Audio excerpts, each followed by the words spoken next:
Guys,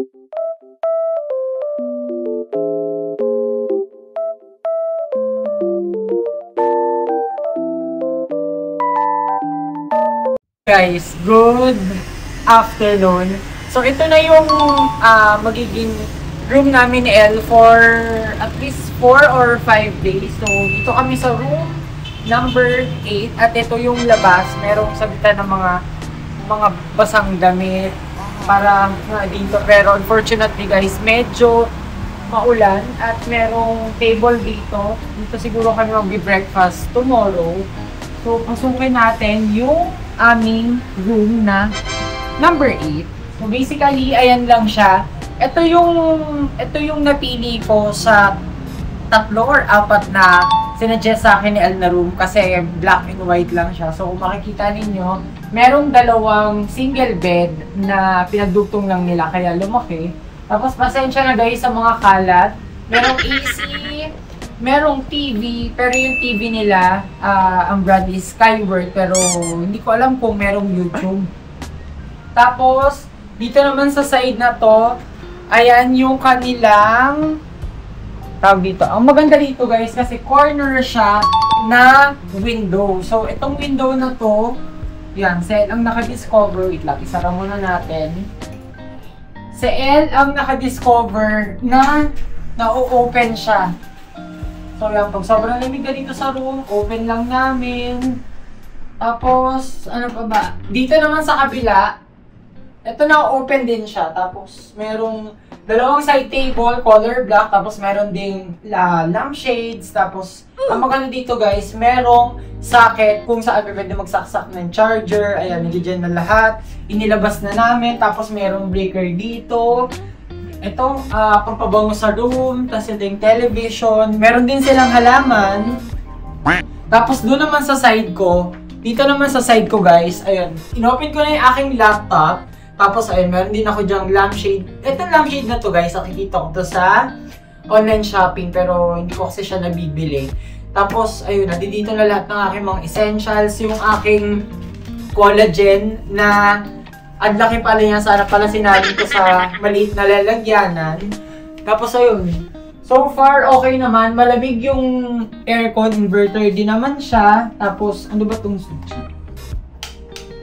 Wala, hindi gumagana yung switch. Tapos dito naman sa kanilang, puntahan muna natin tong kanilang, yan.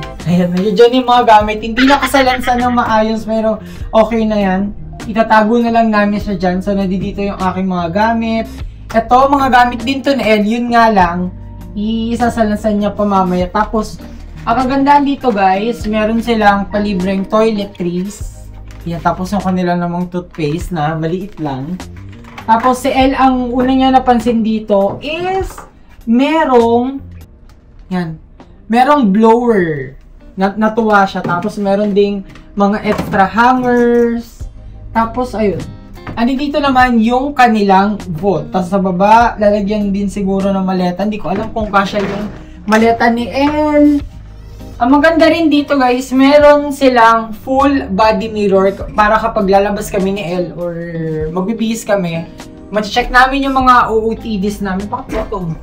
Ma-check namin yung mga outfits namin kung maganda. So, puntahan naman natin tong kanilang restroom. Ayan guys.